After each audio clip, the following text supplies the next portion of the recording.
os dois mercados em que a gente negocia as ações. Por quê? Porque quando eu compro e vendo uma ação, muitas pessoas perguntam como que isso daqui impacta a empresa. E muitas vezes isso não impacta a empresa. E você precisa entender então que existe o mercado primário e o mercado secundário. O mercado primário é o seguinte: a gente tem uma empresa de hot dog. E essa empresa de hot dog, ela não tem capital negociado na bolsa, ela é uma empresa de hot dog. Só que quando ela vai entrar na bolsa de valores, ela entra através de um mecanismo chamado IPO, que é Initial Public Offer.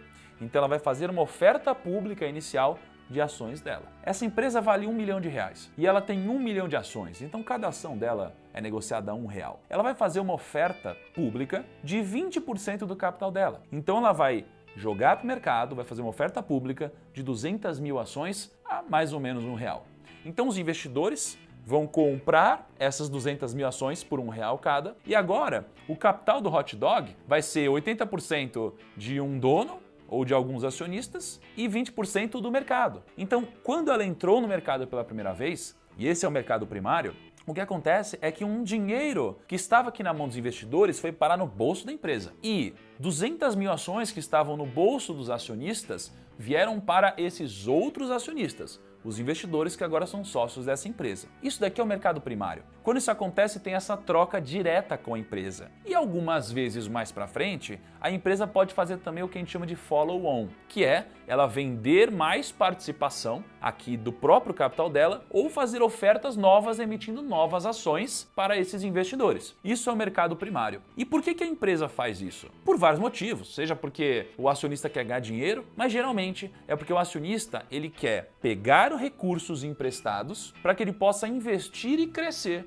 Investir em mais barracas de hot dog, investir para que ele cresça como negócio. Então é por isso que ele geralmente pega um capital do mercado. E além disso, ele tem acionistas e sócios muitas vezes estratégicos, sócios grandes, não só sócios pequenininhos e minoritários. Às vezes entram sócios relevantes aqui que podem impactar no negócio. Tudo que eu falei agora é o mercado primário. Só que quando eu compro e vendo uma ação na Bolsa de Valores, na B3, eu estou falando do mercado secundário. E quando eu estou falando do mercado secundário, eu não injeto um capital no caixa da empresa. Geralmente sou eu, então tem o Kaique aqui. O Kaique ele tem ações de hot dog. Eu quero investir nessa empresa. O Kaique ele não quer mais. Às vezes ele já ganhou muito dinheiro, ou acha que não tem muito potencial. Então eu vou comprar ações e o Kaique vai vender ações. Então a gente vai fazer uma negociação. A única coisa que mudou foi que ao invés do Kaique ter as ações, agora eu tenho as ações. O que mudou para a empresa? Não entrou capital no bolso da empresa. Mas isso é bom. Por que é bom? Porque essa liquidez é essa troca rápida e diária,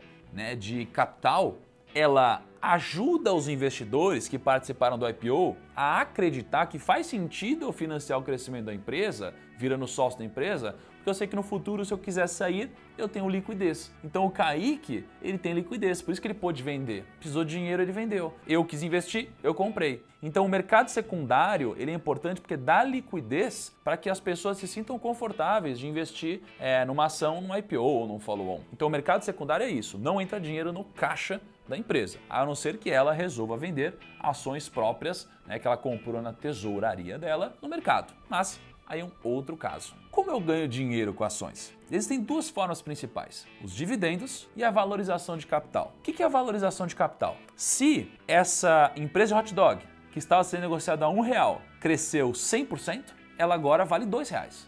Então se eu tinha 1.000 ações a R$1, eu tinha R$1.000. Logo, como cada ação agora vale R$2, eu tenho R$2.000. Então isso daqui é a valorização de capital. Eu não necessariamente ganhei dinheiro porque eu não vendi as minhas ações ainda, então eu não preciso pagar imposto sobre isso, nada disso. Mas o meu patrimônio, ele aumentou de tamanho.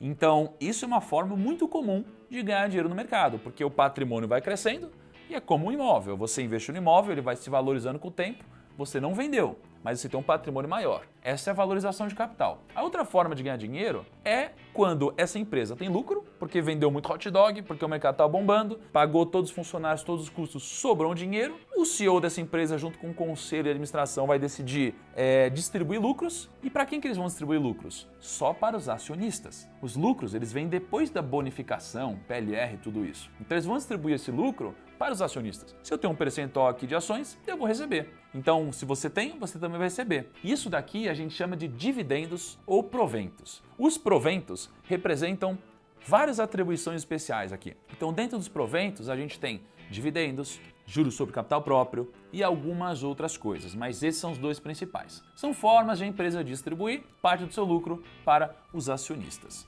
Então, quando eu compro uma empresa, como a Coca-Cola, eu estou apostando que ela vai crescer e vai destinar o seu lucro para os acionistas. E eu quero que ela tenha um lucro grande porque quanto maior o lucro, mais eu recebo. Essa é a dinâmica. Antes de eu te mostrar que de fato a gente ganha mais dinheiro nas ações preferenciais, você precisa entender um conceito que é o conceito de dividend yield. É muito importante entender isso para você ver como você pode ganhar dinheiro com dividendos. O que é o dividend yield? É o dividendo que a empresa paga para você em relação ao preço da ação. Então imagina, você tem uma empresa negociada a R$1.000. Essa empresa tem 1.000 ações. Cada ação custa R$1.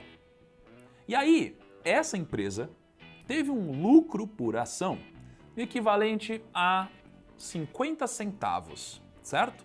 Só que ela vai distribuir desse lucro por ação 50% disso. 50% disso é o que a gente chama de payout. Quanto é o payout? 50%. Logo, ela vai distribuir 50% de 50 centavos, que vai dar 25 centavos por ação. Então, se eu tenho uma ação que custa R$1 e eu vou receber 25 centavos por ação, eu vou receber um dividend yield de 25%, que seria um dividend yield de 0,25 sobre R$1, que vai dar 25%. Isso é o dividend yield. Então, geralmente, quanto maior, melhor. É claro que você precisa ver se não teve nada não recorrente, se não tem algum risco que você não está enxergando. O que eu aprendi ao longo do tempo é que um dividend yield muito alto representa alguma pegadinha que você não está entendendo aí. Mas pode ser às vezes só coisa da minha cabeça. Então esse é o dividend yield. Quanto maior, melhor. Separei uma lista de ações preferenciais e ordinárias para você ver como que funciona isso na prática. Então pega o Bradesco aqui. O Bradesco, as ações PN dele, distribuíram mais ou menos 8,28% ao preço de hoje de dividend yield.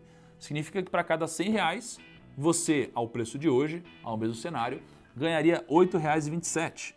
Agora, nas ações ON, você receberia 8,07. Então, você recebe um pouquinho menos. No longo prazo, acaba virando uma diferença relevante. Se você for olhar em Itaúsa, as PN dão 5,61 contra as ON que dão 4,70. Se você for olhar Petrobras, a gente está falando de 2,70 contra 1,86.